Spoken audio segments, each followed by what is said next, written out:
Diba? Lamig na lamig ako.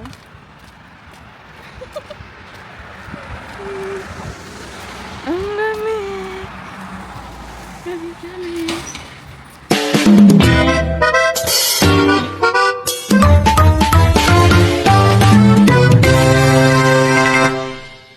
Ayan po yung accommodation namin. At ito ang aming bahay at view sa labas. Ang ganda, no?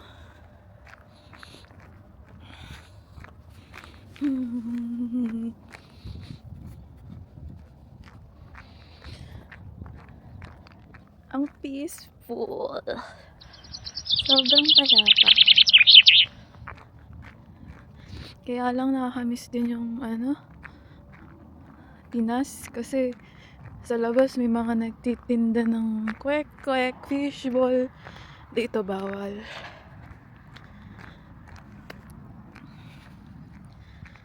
Tapos walang sari-sari store. Malayo pa yung lakad para makabili ng something.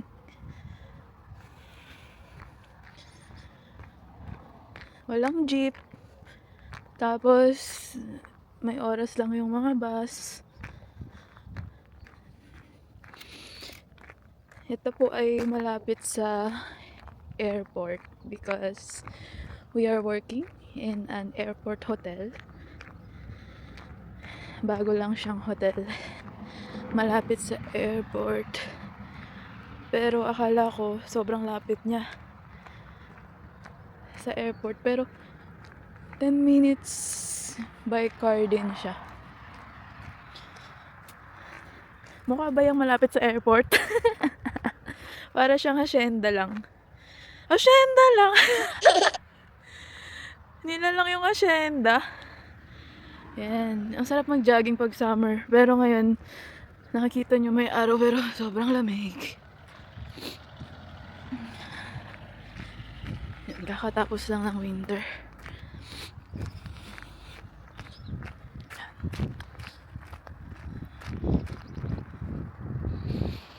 Parang umuulan. Huwag naman sana. Huwag naman sana. Yan, nakikita nyo. Tingnan nyo yung mga bahay dito sa Budapest. Ay, hindi nga pala tayo nasa city. Kumbaga, 30 minutes tayo from the city. Kasi airport ito. Ito yung mga bahay, traditional houses. May mga chimney. Nakikita nyo ba yun? Mga chimney. Umuulan nga, guys. Let's run! Let's run, guys! Patay tayo dyan. Patay. Patay, wala akong payong. At tulog pa si Blaze. Kaka-out ko lang sa work. Kaka-out ko lang sa work. Ay.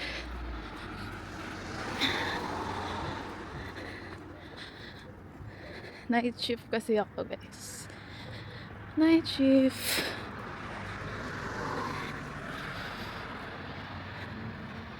Si Blaze ay day shift naman siya. Pero off namin mamaya. Siya off na niya ngayon. Ako, mamayang gabi off ko.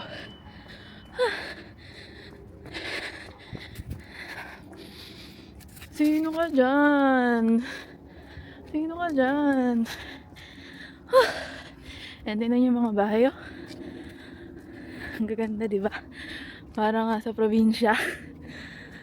Feeling ko nga nasa Binangonan ako eh.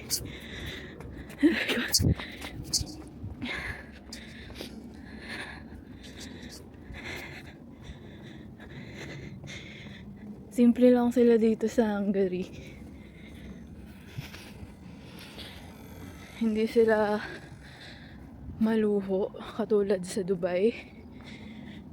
Walang masyadong mabibiling nakaiba dito. Wow! Ang ganda ng sunrise. Ayun, nag-aantay sila sa bus. May bus ata na paparating. Yan, nakikita nyo may bus stop.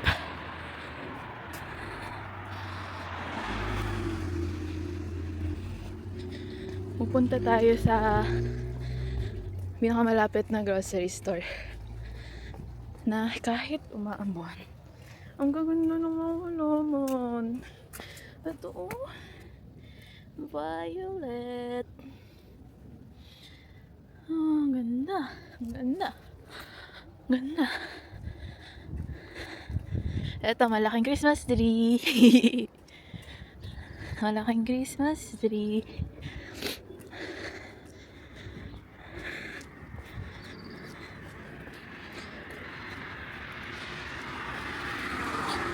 Nakikita ko pala sa video kung ilang minutes yung lakad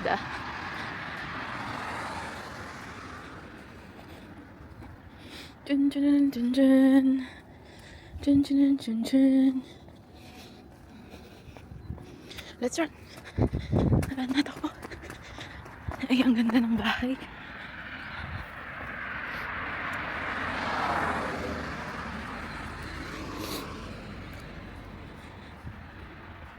Ayan, chimney nila. Chimney. Ang ganda ng neighborhood, no? Tingnan niyo yung mga bahay. Parang Princess Sarah. Kasi ang ganda. Ang tahimik.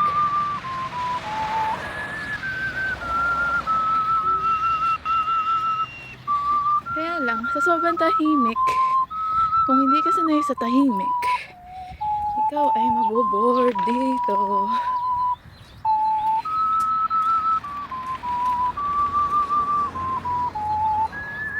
And yung mga tao dito ay karamihan matatanda, guys.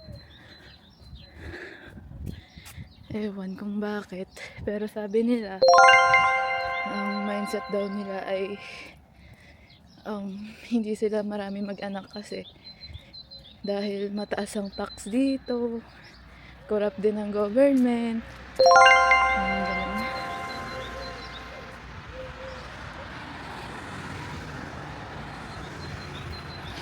Napapansin nyo, guys, yung mga bahay pare-parehas ng height. Yan. Law din yan ng government. Meron silang designated height ng mga building dito, pati sa city. Bawal ang skyscraper dito. Bahay ni Lola. Ito si Lolo.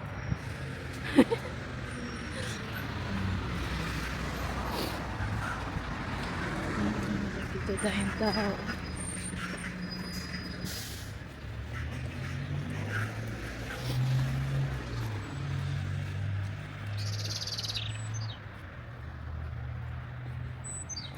Nine minutes and 40 seconds na tayong naglalakad.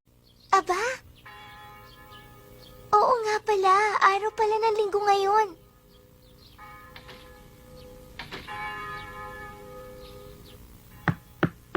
Becky? Becky? Becky?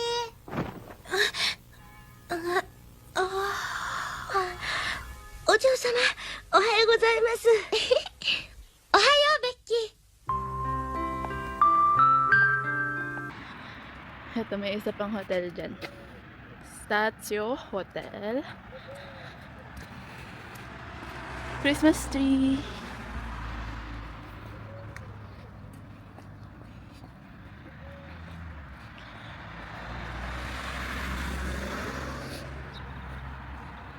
Okay.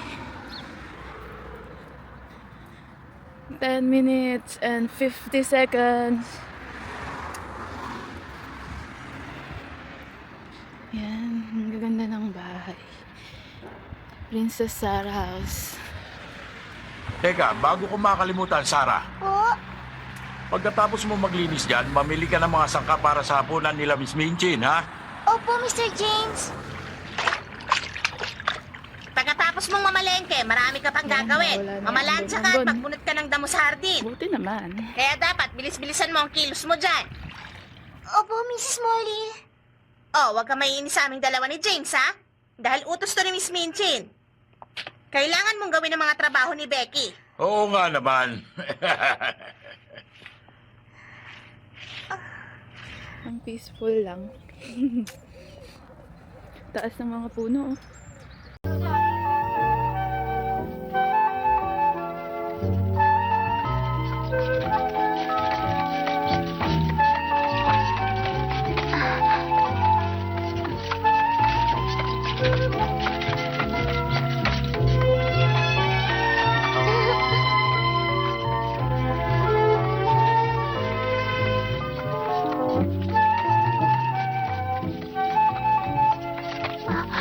Ayun ang bahay ng tita ko.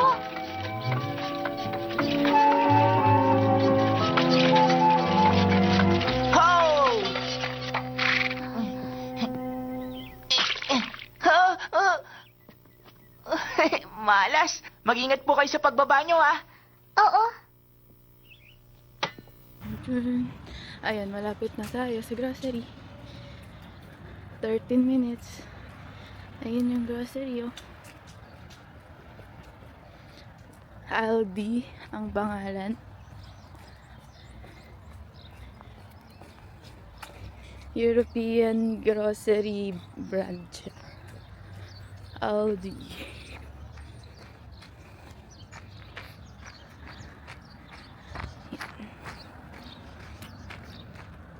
Ang ganda, no?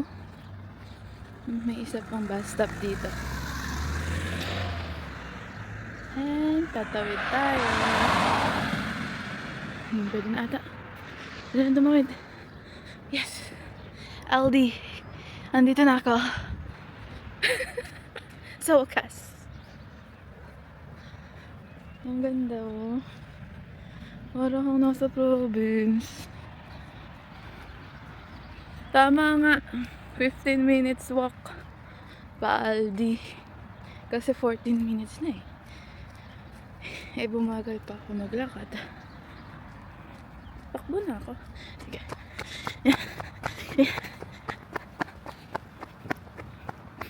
Yan, nakikita nyo guys. Ang aming grocery. Aming grocery. Tanging grocery. I mean, malapit sa amin ang Aldi. Ganda sa labas. Aldi. Here we go.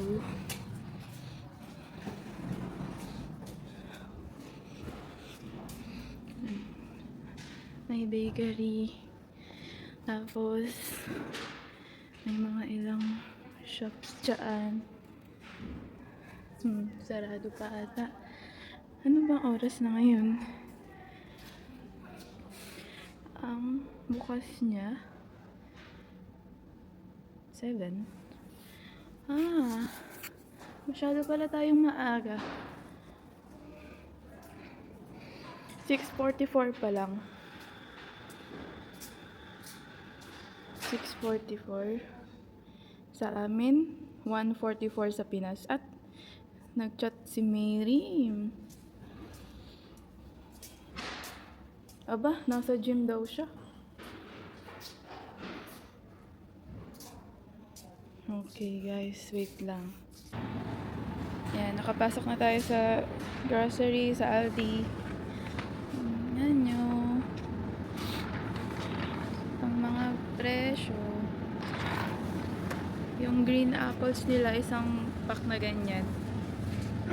610 forint lang.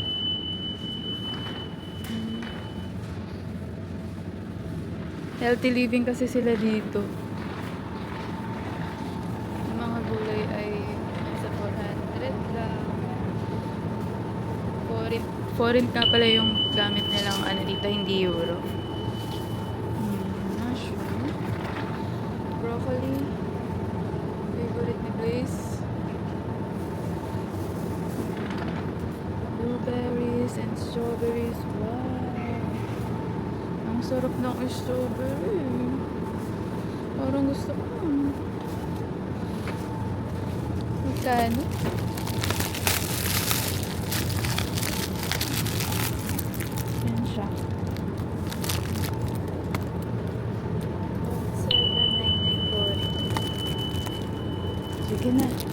tayo.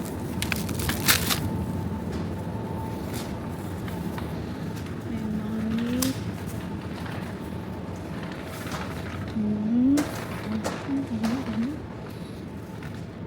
Ganito yung ano nila, oh, kamote. Sobrang tamis. Sobrang sarap.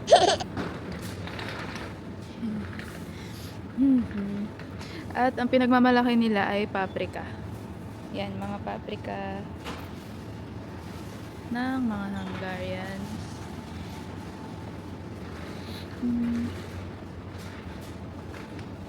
Hindi ko alam kung parehas yung paprika sa bell pepper. Wala sila dito yung ano, siling labuyo. Puro higanteng ano, paprika. Cherry tomatoes. Bili kaya ako. Wala na akong mabibili. 3,500 foreign yung dala kong budget. Tapos 1,799 yung strawberry. Magkano na lang? Magkano na lang yun? Meron ako ditong favorite. Pero laging iniiwasan ni Blaze. Ito. Kasi ang mahal. Itong salmon. Pero mura na siya kasi kalahati lang. Please. Kalahati lang yung salmon. Kasi nung nakaraan 5,000, isang buong salmon yun. Filet na. Ay, ano pala, yung kalahating salmon ata yun. Hindi ko mabibili yan kasi 1,700 na yung strawberry. Papagalitan ako ni Blaze. Next time na lang. O kaya, salmon na lang bilhin ko. Huwag na yung strawberry. Huwag na nga. Ano kaya maganda? Binili niya dun kasi kailangan daw niya ng tuna or isda. Kung binili ko to, magkano matitira sa akin? 2,399.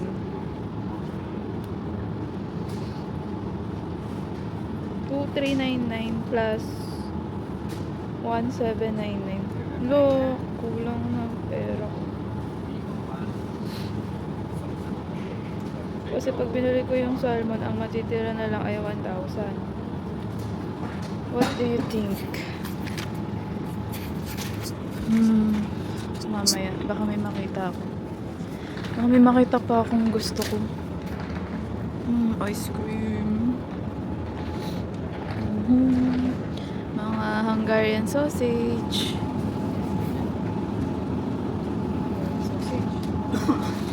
Sobrang sarap niyan. Binili kaya ako ng favorite naming sausage. Nasaan yun? Mabilis maubos. Masarap kasi. Nasaan yun? Madaming sausage.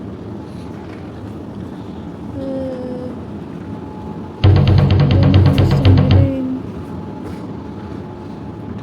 Buti na lang 3,500 lang yung dala ko.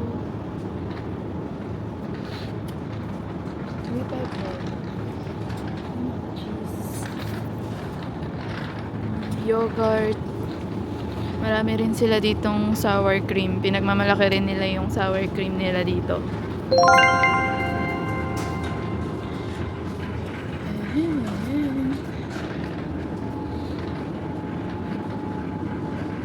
Saka mura dito yung mga gatas. Sa Pinas ang mahal. Mga almond milk dito mura lang. Tingnan natin yung gatas. Ay, eto may tuna. Pinapabili niya, tuna daw.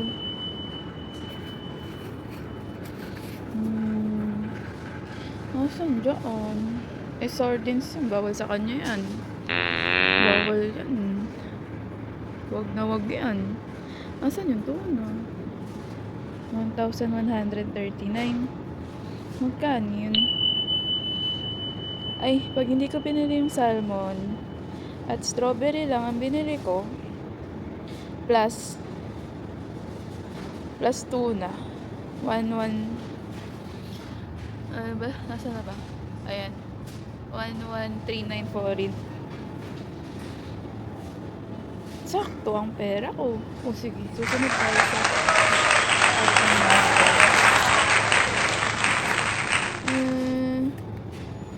tuna. Minsonen. Anong pinagkaiba mo? Yellowfin tuna. At paano ko malalaman kung maganda to?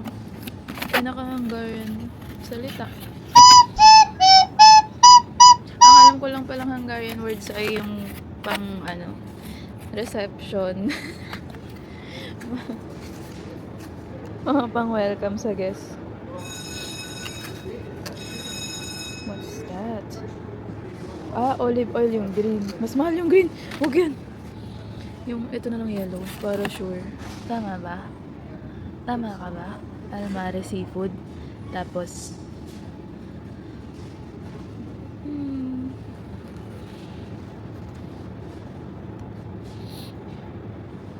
tama ka po.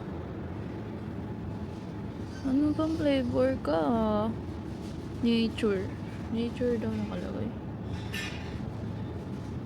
Baka mali yan. Sige na nga, ito na. Napara. Sa 549.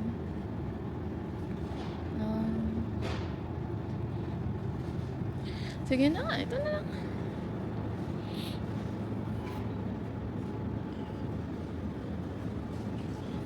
Ito na lang.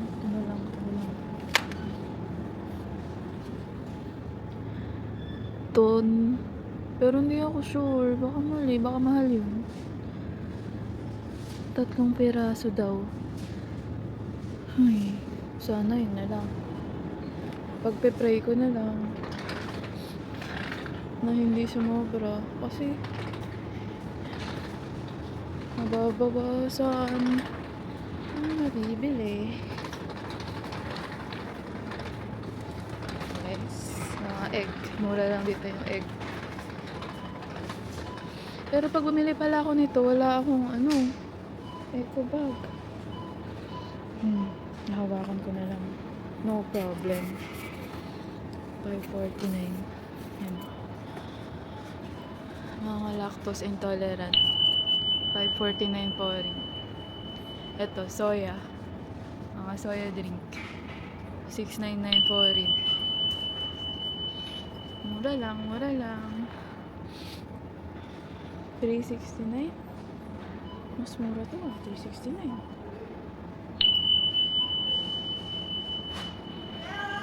Plus 369. Aray ko. Stage, bakit mas mura siya? 2.8.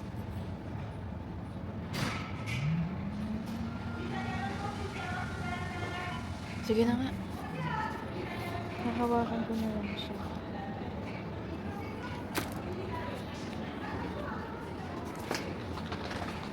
Sana tama yung mga calculations ko. Kasi nung nakaraan, nagdala ko. Ay, ang ganda. Violet. Mahilig sila sa mga halaman dito. Nung nakaraan, nagdala ko ng budget, tapos sumobra. Nakukuyo. Pinaano ko.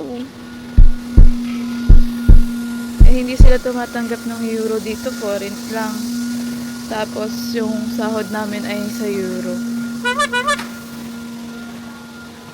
Pag dito sa mga part na ganito. Uy, ano Filipinos?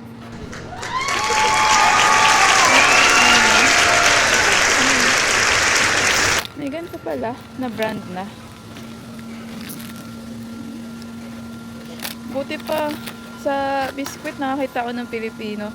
Sa totoong tao, wala akong nakikita ng Pilipino dito sa lugar na to.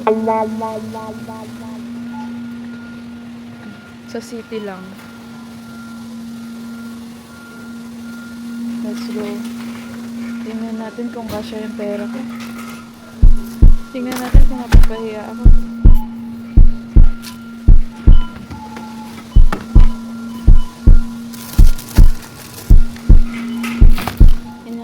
ko.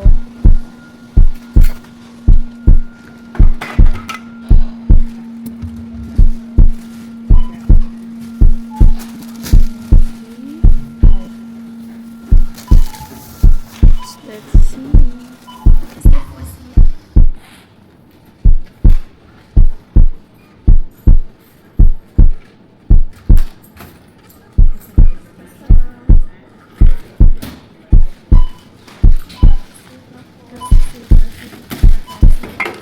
Sorry guys.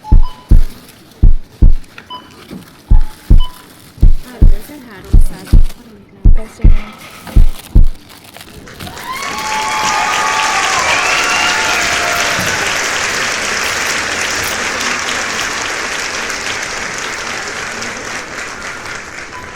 o diba?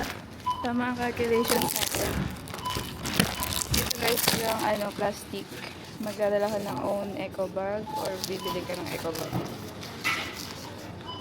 At nakalimutan ko magdala. Kaya nahawakan ko na lang to. Okay. Yun lang. Uwi na ako. Para kumain nito at matulog. Ilalagay ko na lang sa coat ko. Wait lang. Yan. Let's go home. Ganito ko lang siya hinawakan. Ganito. Tapos yung tuna nasa coat ko. Wow. Ang ganda ng clouds.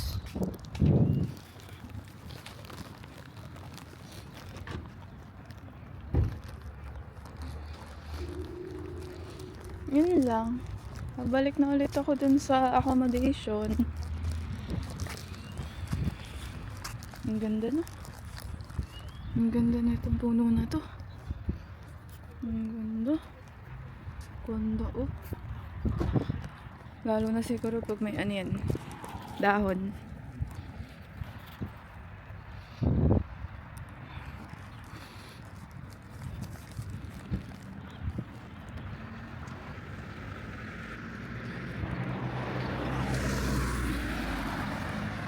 Naarawan din. At hindi na umaambon. At malolobat na ako.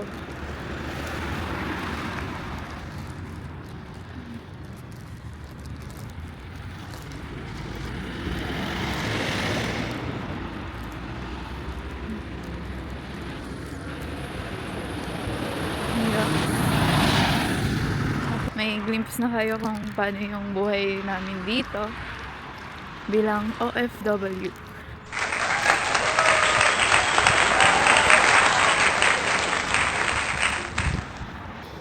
Hello, kamukha mo si Shinchan. Hello. Ang ganda ulit ng puno. Wow. Ang sarap pumiga dito. Sa puno. Ayan, malapit na ako. Diba? Parang asyenda yung namin, lugar.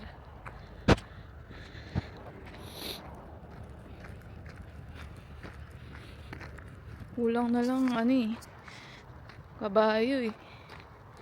Parang asyenda. Ang ganda.